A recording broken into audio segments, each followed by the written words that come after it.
Como vender mais e melhor? Esse é o nosso tema do nosso quarto episódio do Finanças Cast. E aqui a gente vai compartilhar um pouco daquilo que a gente já vivenciou, daquilo que a gente já experimentou, para quem quer despertar esse potencial aí de vendas. O que você acha desse tema, Arlindo? Acho sensacional e por muito tempo, eu neguei que eu era um vendedor. Só de falar essa palavra aí, tem muita gente que até arrepia o cabelo, já pensa assim, já vai passar a perna, já vai enganar. Sabe por quê? Eu lembro quando eu era pequeno, meu pai recebia os vendedores de Barça. Você lembra daquilo? Nossa, você é novinho, hein? Eu não sei a minha idade. E aí vinha lá os vendedores de Barça, mostrava a Barça e no final das contas eles queriam passar a perna. Uhum. Então o vendedor tem esse viés no inconsciente coletivo de que ele é um cara que passa a perna nas pessoas. A palavra vendedor. Já é pejorativo. E você já viu que os maiores vendedores do Brasil e do mundo, eles não se colocam, não se posicionam como vendedor? Eles se posicionam como empresário, qualquer outra coisa. Empreendedor, mas nunca vendedor. Por trás tem a venda. Todos eles são excelentes, exímios vendedores.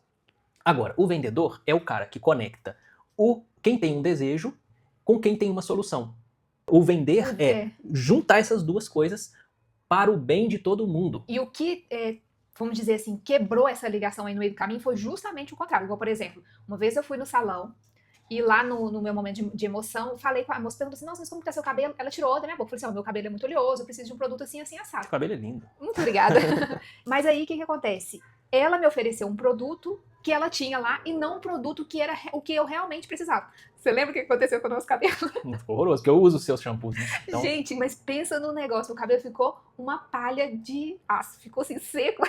Então secou extremo. Isso não é vender. Isso não é vender. Por quê? Porque às vezes ela pensou lá no produto dela, que ela ia ter a comissão dela, mas não pensou em mim, se de fato o meu cabelo ia aguentar, meu cabelo, se realmente era aquilo, era ia suprir a minha necessidade. Aliás, isso é vender, só que não é vender do jeito que eu acho que deveria. Que é o que a gente vai compartilhar aqui, como vender mais e melhor. Como que a gente vende mais e melhor. E nessa jornada de vender, né, como você falou, a gente faz isso e estuda isso há muitos anos, uma das coisas é saber para quem você está vendendo. Não é só porque você tem um produto que você vai enfiar goela abaixo, que foi o que aconteceu comigo. Não, você precisa ter uma pessoa bem definida. No meio do marketing, digamos assim, a gente chama isso de persona, de avatar. Então, o que acontece? A primeira coisa é você definir. Define lá como que é o dia do seu avatar. Seu avatar é pessoas que... Mulheres que têm cabelos oleosos, por exemplo. Mulheres que têm cabelos anelados. Homens que querem produtos de mecânica. Então define como que ele é, qual que é a faixa etária dessa pessoa, qual que é o sexo dessa pessoa, aonde elas estão localizadas, por exemplo. Às vezes você tem um produto online, então a localização não importa, mas você às vezes tem um produto físico, a localização já importa. Então o primeiro passo para vender mais e melhor é ter um para quem muito claro. Assim, se eu for aprofundar nisso, a gente vai chegar até na questão de como que essa pessoa acorda. Mas eu não quero aprofundar nisso ainda, porque eu acho que tem uma coisa anterior que faz a pessoa vender mais e melhor. Eu tô lembrando aqui, vendo você falar, da Vanessa. Cara, a Vanessa, ela bombou de vender depois de uma sacada que ela teve numa conversa que eu tava com ela num processo de consultoria. Cara, ela tava totalmente perdida. Sobre no pra quem, né? Ela ia vender. Não é nem no pra quem, ela tava perdida na estratégia de um modo geral do negócio dela. Aí eu fiz uma pergunta.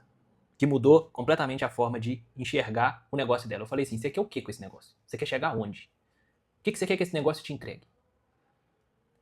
E aí deu esse silêncio aqui que deu agora. Ela falou assim, caraca. E aí a partir dessa pergunta, a gente começou a criar uma coisa que é fundamental. A gente começou a criar objetivos claros e palpáveis para atingir aquele número.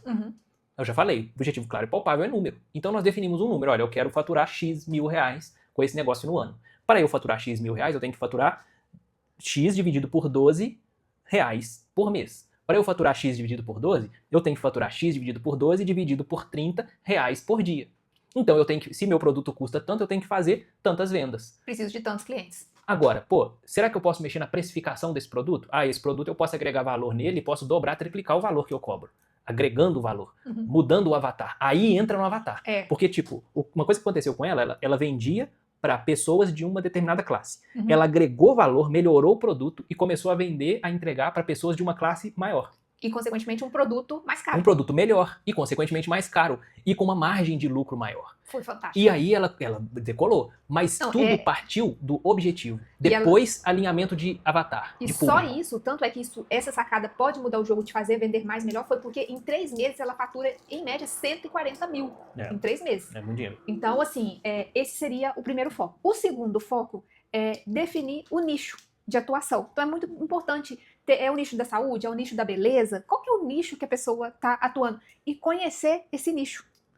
Né? Por exemplo, quais são as dores e os desejos, tanto desse público, né, que a gente definiu no primeiro ponto, quanto desse nicho. Quais são as melhores práticas? Isso é muito importante. Quais são as melhores práticas de um supermercado? Quais são as melhores práticas de uma loja de automóveis? Quais são as melhores práticas do seu nicho? Aí eu gosto da seguinte frase: menos é mais.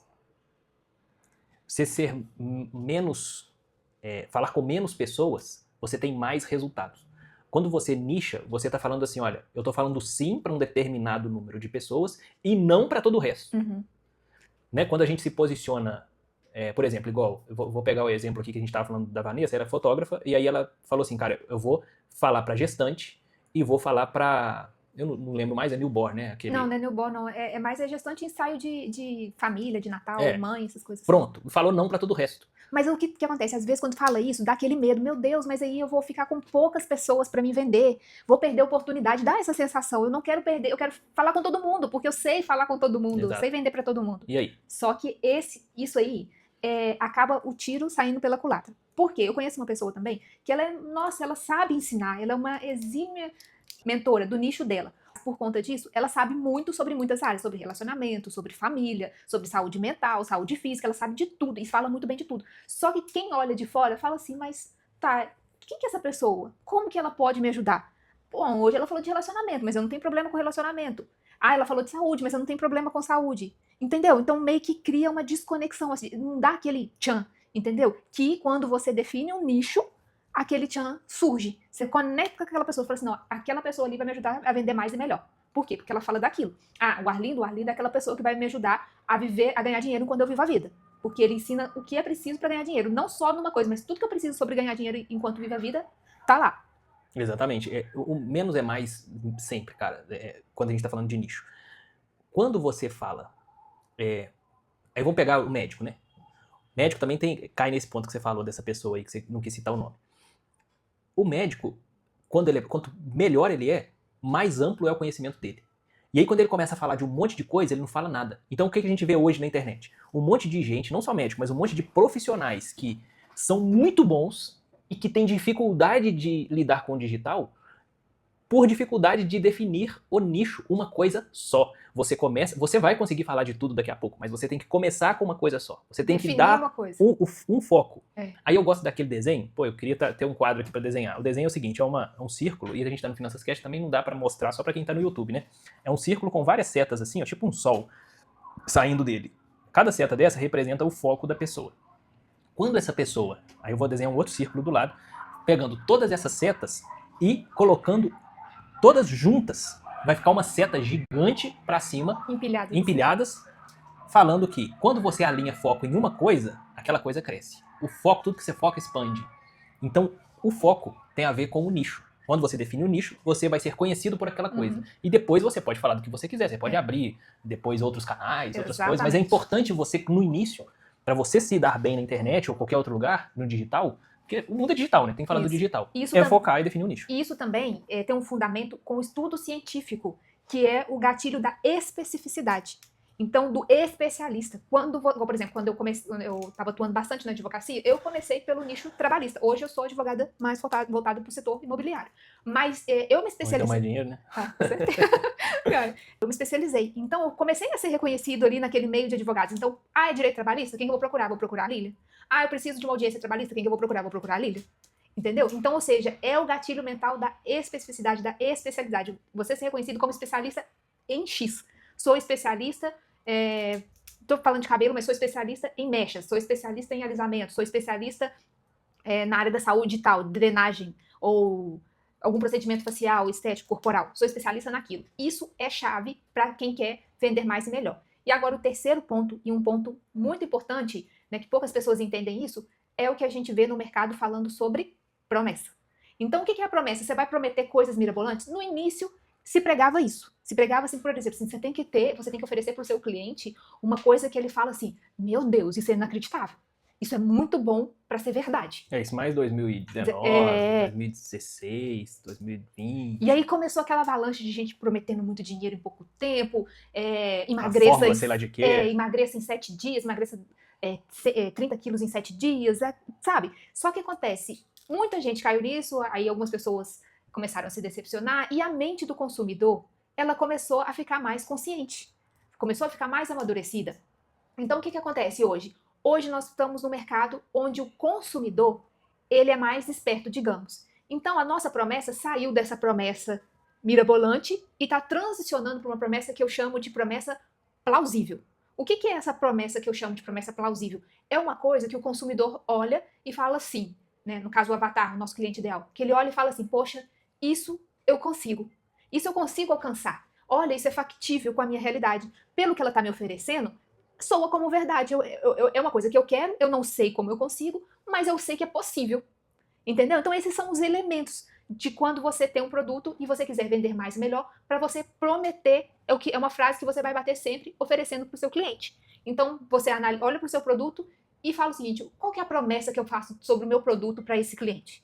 E aí você vai ter a sua promessa, mas não vai vir na Viajolândia prometendo coisa demais fora da realidade. Eu gosto de uma... Porque assim, não adianta vender mais se não vender melhor. Não adianta vender mais se a coisa não for perene. Isso. Então, eu gosto muito, olhando para isso aí que você está falando, do que eu chamo de marketing da verdade. Eu acredito muito que tem que ter verdade na sua narrativa, na hora que você está abordando o usuário, o consumidor, o comprador. Por exemplo, eu fiz uma inteligência artificial, treinei um assistente de IA, que ele pegou todo o curso que eu criei lá em 2020, que eu chamava de método MRP, e ele aplica o método MRP para a sua realidade. Olha que fantástico isso desse negócio. Eu criei isso. Aí eu falei, cara, como é que eu ofereço isso para as pessoas? Sabe como é que eu ofereci? Falei assim, cara, aí eu falei que eu criei um assistente, vou te oferecer por um preço muito barato para você testar e me dar o feedback.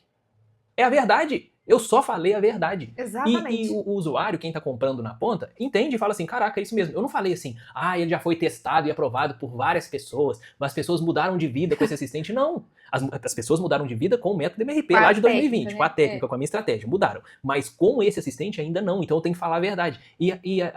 Muitas pessoas, vende. Exatamente. Muitas pessoas têm o falso engano de que elas precisam mentir para vender. Não, você só fala a verdade de uma forma empacotada legal, que soe bem, e que quem tá do outro lado sinta a verdade. Agora, se o cara quer ser enganado, quem tá do outro lado, aí eu não quero ele como meu cliente, sacou? Uhum. Aí, tanto é que o tema aqui é vender mais e melhor. Não adianta só vender mais. Tem que vender melhor, atraindo o cliente certo. Eu acho que esse é o próximo ponto. Aí eu só quero dar um exemplo prático, né? Igual, o que vem na minha cabeça aqui de promessa é daquele arroz Camil, né? Arroz e feijão da marca Camil. Eles fazem arroz e feijão Camil, dá força ao Brasil. Então, eles prometem assim, substâncias, né? Coisas que são alimentos que vão... E realmente, o que está no dia a dia é o que dá sustância ali pro brasileiro. Eu não lembro muito bem, por exemplo... Mas por que você trouxe o arroz Camil que dá força ao Brasil? Que é a promessa. Tá. A promessa, por exemplo, do Boticário. Onde quer que você chegue, chegue linda. Gente, é isso. Você olha assim e fala assim, realmente, eu preciso comprar um batom, vou comprar no Boticário. Preciso comprar um blush, vou comprar no Boticário. Então, ou seja, é o que vai nortear ali a sua marca. E você trouxe uma coisa aí profunda, porque isso vai além da promessa, Lívia. Isso, eu diria que é uma narrativa por trás da marca, né? Tá alinhado com o branding do negócio, né? Uhum. E essa é uma reflexão que não só grandes empresas precisam fazer. Qualquer pessoa precisa fazer. Tipo, a pergunta que eu faço aqui, para quem tá escutando a gente e que eventualmente chegou até aqui, e se ele chegou até aqui e quer vender mais, a pergunta é a seguinte: qual é ou quais são as verdades que você quer defender ou quer trazer, expor para o mundo? E que seu produto proporciona. Exatamente. Agora, a minha pergunta é um pouco mais profunda agora. O seu produto proporciona isso? Igual, por exemplo, o Boticário. Onde quer que você chegue, chegue lindo. A pergunta que o cara do Boticário tem que fazer é o seguinte, a turma do marketing trouxe isso aqui. Mas será que os meus produtos fazem isso?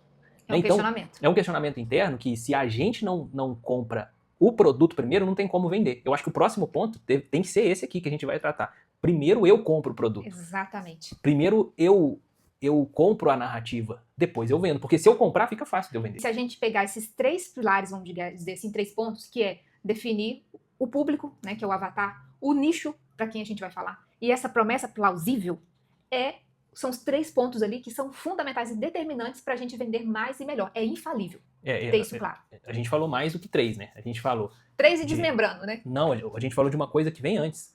A gente falou lá do objetivo. A gente falou, aí sim,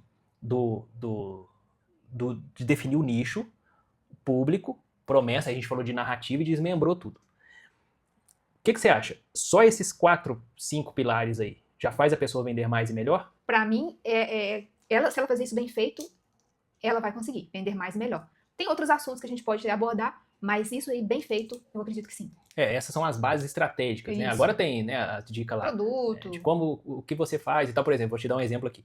Eu entrei em contato para comprar um produto aí, um infoproduto, né?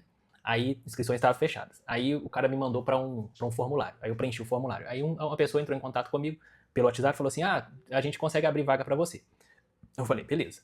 Aí eu fiz um monte de pergunta que é dúvida genuína mesmo que eu tinha. O que tem, né? Como é que funciona? Vai ter comunidade, não vai e tal. Aí a pessoa foi respondendo e tal. Chegou uma hora que ela parou de responder. Perdeu a paciência. Não, ela não...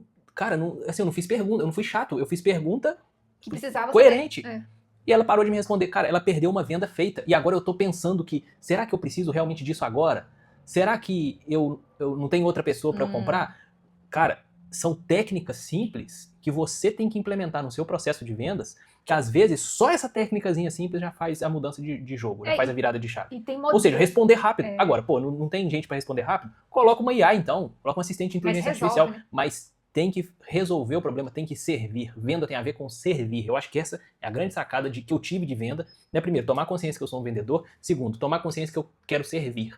E com isso, alinhado, as táticas e as ações do dia a dia, elas são consequência e consequências positivas, né? Que faz a gente vender mais e melhor. Isso aí. E aí, o que você achou desse episódio? Pra mim é isso mesmo. Tem outras coisas que a gente pode falar sobre modelos de negócio de vendas, mas esses pilares aí o pontapé inicial, é infalível para quem quer vender mais e melhor. Boa. A gente se vê no próximo. Forte abraço. Forte abraço.